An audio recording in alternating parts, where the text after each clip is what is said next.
आज पहला chapter start कर रहे हैं। इसमें देखो आज का हिंदी आज से स्टार्टिंग किया जा रहा है 10th क्लास का। अब इसमें बुक से देखो, बुक में जो है गद्य खंड जो है 12 ठो है और काव्य खंड भी 12 ठो है। मिनिमम हम टारगेट दे रहे हैं कि लगभग 1 माह टाइम हम ले लेंगे। इसमें 1 माह में बहुत ही सुपर पोजीशन बना के सामने में देंगे।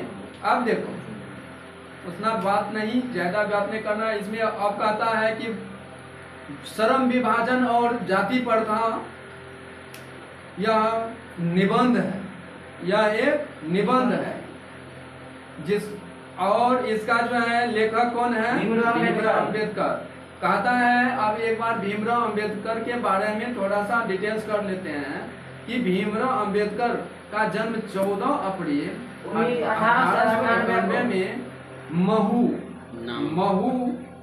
उत्तर प्रदेश में एक दलित परिवार में हुआ। मध्य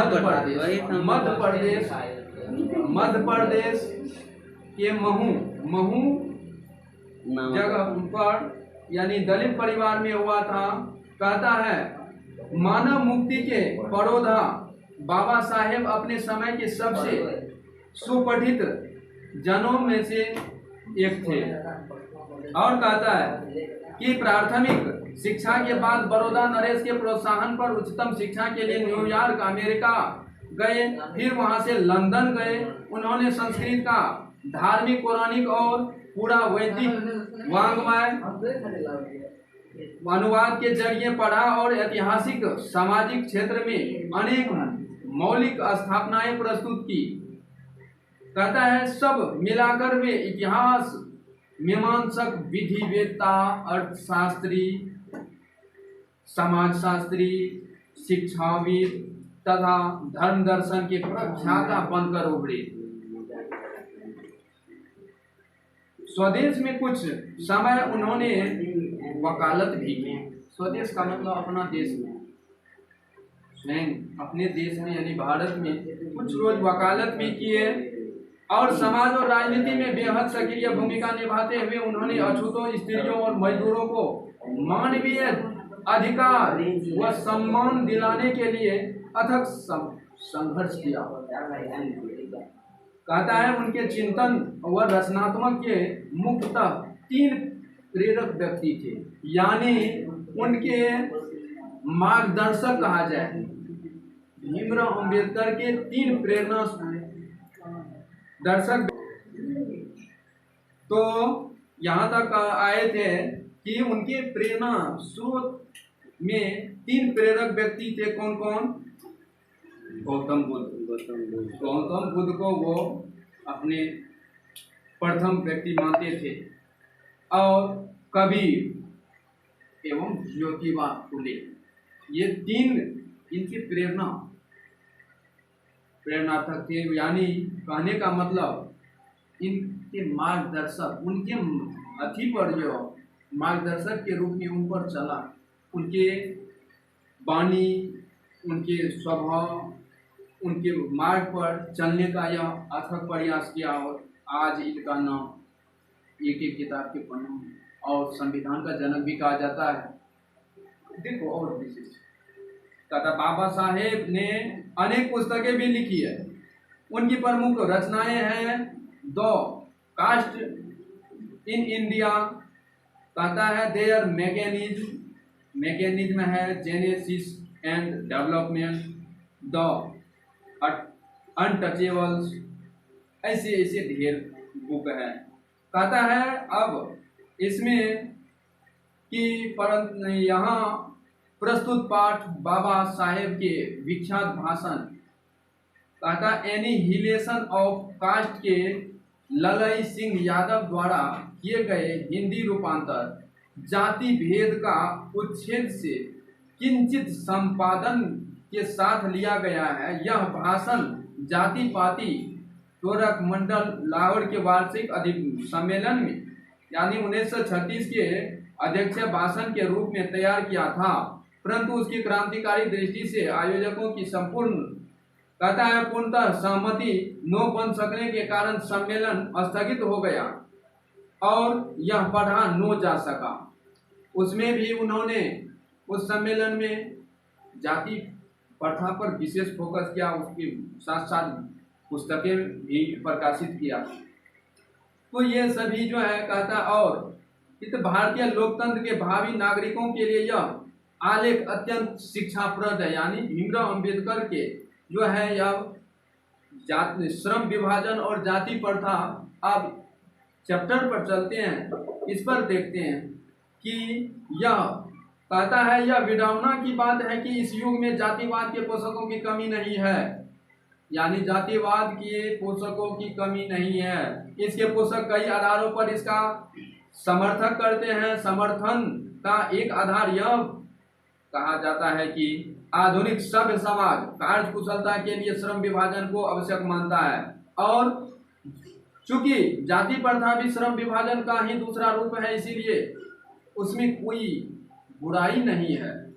इस तर्क के संबंध में पहली बात तो यही आपत्तिजनक है कि जाति प्रथा श्रम विभाजन के साथ साथ श्रमिक विभाजन का भी रूप लिए हुए हैं।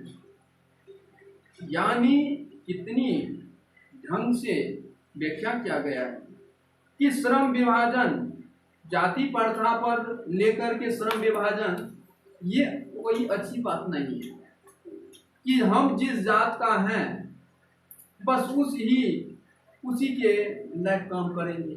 पहले क्या था और अभी का स्थिति क्या है? तो भीमराव अम्बेडकर के समय का स्थिति ये था।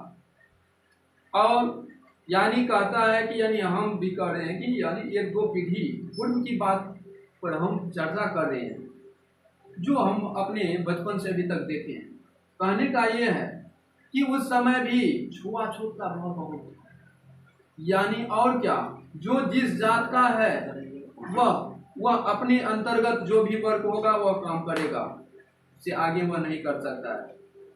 चमार था तो क्या था, आज राम कह रहे हैं तो यानी चमार का क्या काम था, जूता बनाना, मरे हुए जानवर को फेंकना गाँव भर में, उसका खाल निकालना। दूसरा, और डोम का क्या काम था, वो शुगर चलाना, जूठा गंदा साफ करना, जूठा खाना, और अपना लोग के पूर्वज उनको अंदर नहीं इन नहीं करने देते थे। दरवाजा पर यदि चले आते थे ना तो उनको जो है ना उस जगह को बढ़िया से गोबर से निपा दिया जाता था, गंगा जल छिड़काव किया जाता था। क्या यह वह मानव नहीं था? उसके शरीर में हेमोग्लोबिन नहीं था, उसके शरीर में ब्लड नहीं था क्या? उसके शरीर में दूसरा ब्लड था? ये सब घिनौनी नीति हकीकत में भीमराव अंबेडकर के जीवन में बहुत बड़ा चिंतन का दौर लाया, और इस पर इतनी महीन से गंभीरता से उन्होंने लिया, क्योंकि वो भी निम्न वर्ग के थे और बहुत ही गंभीर सोच के व्यक्ति थे। उन्होंने बहुत तर्क किया, बहुत सोचा, थिंक किया कि ये क्या नीतियां हैं कि हमारे कास्ट को या कोई भी नीच वर्ग को इतनी हाई दृष्टिकोण से रखा जाता है। श्रम भी दिया जाता है, श्रम में भी विभाजन है कि जो जिस जात का है वह काम वैसा काम करेगा। काहे निम्न वर्ग का आदमी अब बड़ा से बड़ा काम नहीं कर सकता है? ये सब का बहुत बड़ा उनको खेद हुआ। उसी पर यह श्रम विभाजन और जाति प्रथा लिखा है कि कहता है, और देखो कि जाति प्रथा पेशे का पूर्व निर्धारण ही नहीं करती, बल्कि मनुष्य को जीवन भर के लिए एक पेशे में बांध भी देती है। भले ही पेशा अनुपयुक्त या अपर्याप्त होने के कारण वह भूखों मर जाए। आधुनिक युग में यह स्थिति प्राय आती है, क्योंकि उद्योग धंधों की प्रक्रिया व तकनीकी में निरंतर विकास और कभी कभी अकस्मात परिवर्तन हो जाता है। जिसके कारण मनुष्य को अपना पेशा बदलने की आवश्यकता पड़ सकती है। आज देखो, ये कहने का मतलब है कि पहले मुसहर सब क्या करता था, उनका मिट्टी का ही काम करता था, धान रोपनी का ही काम करता था, फसल कटाई का ही काम करता था, मजदूर। अब वह आज उस जगह पर तकनीकी विकास इतना हो चुका है कि उसमें क्या हो गया है कि सब चीज मशीनें से काम होना शुरू हो गया। आखिर उसके पेशा पर तो असर आया। इसीलिए कह रहा है कि बदलती परिस्थिति कहता है, यदि प्रतिकूल परिस्थितियों में भी मनुष्य को अपना पेशा बदलने की स्वतंत्रता न हो तो इसके लिए भूखे मरने के अलावा और क्या चारा। बात तो सच बोल रहा है कि यदि जिस जगह जिसका पेशा था उस पेशा के जगह पर उस व्यक्ति का इस्तेमाल नहीं करके आज तकनीकी विकास इतना हो चुका है कि मशीन से काम लिया जा रहा है। आखिर वह पेशा वाले व्यक्तियों के जिंदगी पर कितना बड़ा असर आएगा, वह तो भूखे न मर जाएगा तब। इसी पर फोकस क्या है कि श्रम विभाजन और जाति प्रथा लिखा बहुत ही अच्छा कहानी है। और देखो कि हिंदू धर्म की जाति प्रथा किसी भी व्यक्ति को ऐसा पेशा चुनने की अनुमति नहीं देती है जो उसका पैतृक पेशा न हो। क्या वो बात सच है? हिंदू धर्म में सबसे ज्यादा ये प्रॉब्लम दिखने को मिलता है कि हमारे बाप दादा जिस दायरा के थे, जिस पेशा से बंधे हुए थे, उससे नीचे हम लोग कैसे जा सकते हैं। अब तुम जूता सीना शुरू कर देगा, तुम हिंदू हो, हिंदू में भी तुम यादव कास्ट का हो, तुम चमार वाला काम करेगा तो थोड़ा सा शांति बढ़ेगा। तो ये चीज कहते हैं, भीमराव अंबेडकर का ये कहना है कि यदि ऐसा सोचना शुरू कर दे मानव, यदि इस दृष्टिकोण से देखना शुरू कर दे और वह हर व्यक्ति ऐसा पेशा पर इस ढंग से दृष्टिकोण डाल दे तो क्या उसका जीवन अच्छा चलेगा? उसका जीवन ध्वस्त हो जाएगा, वह भूखे मर जाएगा। और कहता है देखो कि इस प्रकार पेशा परिवर्तन की अनुमति न देकर जाति प्रथा भारत में बेरोजगारी का एक प्रमुख प्रत्यक्ष कारण बन गई है। बेरोजगारी है, सबसे ज्यादा बेरोजगारी है, तो जाति प्रथा लेकर भी ऐसी हालात है सबसे ज्यादा हिंदुस्तान की।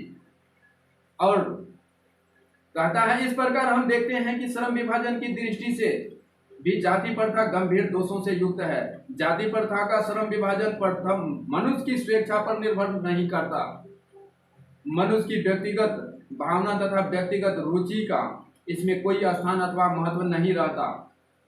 मनुष्य की व्यक्तिगत भावना तथा दृष्टिगत व्यक्तिगत रुचि का इसमें कोई स्थान या महत्व नहीं रहता। इस आधार पर हमें यह स्वीकार करना पड़ेगा कि आज के उद्योगों में गरीबी और उत्पीड़न इतनी बड़ी समस्या नहीं है। कहता है इतनी बड़ी समस्या नहीं जितनी कि यह बहुत से लोग निर्धारित कार्य को और रुचि के साथ केवल व्यवस्था में करते हैं। कहता है ऐसी स्थिति स्वभावतः मनुष्य को दुर्भावना से ग्रस्त रहकर टालू काम करने और कम काम करने के लिए प्रेरित करती है। ऐसी स्थिति में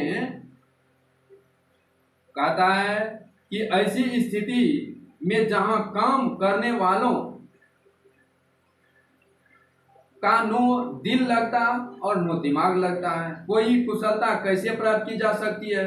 यानी कोई किसी काम में वो जाति प्रथा के दृष्टिकोण से यदि रोजगार के अवसर बांध दिया जाए कि वह उसी पेशा में बंधा रहेगा, तो फिर यदि उसमें नहीं उसको मन लग रहा है, नहीं दिल लग रहा है, तो वह तो बेरोजगार पड़ा रह जाएगा ना। इसीलिए स्वतंत्रता पूर्वक पूरा फ्री मूड में आप किसी भी श्रम में जा सकते हैं, कोई भी श्रमिक काम कर सकते हैं, कोई भी परिश्रम और मेहनत का काम करके आप जीवन को अच्छा से अच्छा बना सकते हैं। देखो उस समय का व्यक्ति का सोच कितना फेमस था। अम्बेडकर का सोच देखो, उस समय भी इतनी गंभीरता से, इतनी मार्मिक दृष्टिकोण से उन्होंने फोकस किया है इस पॉइंट पर, जो अभी वर्तमान की स्थिति में भी ऐसी हालात में है हिंदुस्तान, आज भी इसे अछूता नहीं है, अभी का हालात में भी है। हम तुम हैं, क्या हम निम्न वर्ग का काम नहीं कर सकते हैं सर? मगर नहीं करेंगे, शर्म आता है। पैसा कमा सकते हैं, बहुत बढ़िया कमाएंगे, लेकिन वो अफसोस पर नहीं जा सकते, भूखे मरो। वही चीज कर रहा है। और देखो कहता है कि अब मैं समस्या के रचनात्मक पहलू को लेता हूं। मेरे द्वारा जाति प्रथा की आलोचना सुनकर आप लोग मुझसे यह प्रश्न पूछना चाहेंगे कि यदि मैं जातियों के विरुद्ध हूं तो फिर मेरी दृष्टि में आदर्श समाज क्या है? मेरा उत्तर होगा कि मेरा आदर्श समाज स्वतंत्रता, समानता, भ्रातृत्व पर आधारित होगा। बहुत अच्छा। कहता है क्या यह ठीक नहीं है? भ्रातृत्व अर्थात भाईचारे में किसी को क्या आपत्ति हो सकती है?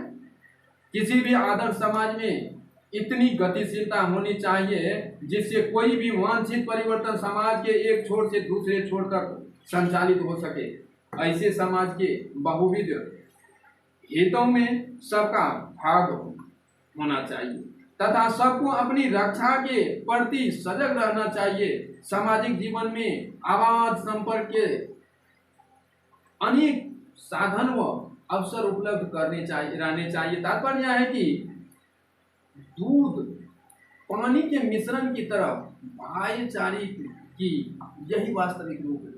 जैसे पानी में यदि कुछ यानी दूध डाल देते हैं, सबको दूधिया बना देता है सारे पानी को, या दूध में यदि कुछ पानी बढ़ा भी देते हैं, क्या वह रंगत चेंज कर लेता है? तो नहीं पता। उसी प्रकार आपस में भाईचारा ऐसा बना करके रखें कि ये फील नहीं हो कि यह मेरा परिवार का आदमी नहीं। लेकिन आज तो भाई भाई में लड़ाई है ना। आज भाई भाई को नहीं समझ रहा है, अपना परिवार अपना नहीं है। यदि इस पर फोकस किया जाए तो पूरा भारतवर्ष लगेगा मेरा ही परिवार। कौन सोचता है एक दूसरे का लूटना? कोई मर गया लेकिन हम उसको मार करके कहीं जिंदा बहुत बड़ा हो गए तो उनका मारना आसान बात हो जाता है, मार दो, हत्या कर दो। तो ये सब कह रहा है और कहता है कि तात्पर्य और है कि क्योंकि लोकतंत्र केवल शासन की एक पद्धति ही नहीं है, लोकतंत्र मूलतः सामूहिक जीवनचर्या की एक रीति तथा समाज के सम्मिलित अनुभवों के आदान प्रदान का नाम है। इसमें यह आवश्यक है कि अपने साथियों के प्रति श्रद्धा व सम्मान का भाव हो। बस इसके लिए इन्होंने इतनी खूबसूरत दिया कि यानी कहता है कि आप लोग या यदि लोकतंत्र हुआ, जब लोकतंत्र है यह भारत, तो जनता का शासन आ जाता है। आज यह जनता आपस में किसी काम की नहीं है, वोटिंग करने के लिए वोटिंग कर देता है, उसमें भी आज का जाति पाति भाव में लेकर के अच्छे सरकार नहीं बना पाते हैं। अच्छे सरकार नहीं बन पाने से बेरोजगारी की समस्या है।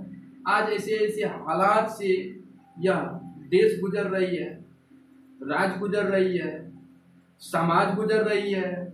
आप मुखिया को अच्छा नहीं चुनते हैं, जाति जिसमें जातिवाद का चलता है, जिसमें जाति ज़्यादा है, जिसकी जनसंख्या ज़्यादा है, वोटिंग जातिवाद के रूप में कर, ये नहीं जानता है कि कौन क्या है, वो चोर है, डाकू है कि भला है कि कैसा। तो वो ये अम्बेडकर का ये कहना था कि पूर्णतः आदमी को जाति पाति से दूर हट करके हर अपनी इच्छा अनुसार वध करना चाहिए। बस आज का बस इतना ही। इस पर हम आगे क्लास में इसका क्वेश्चन आंसर कर देंगे। Thank you.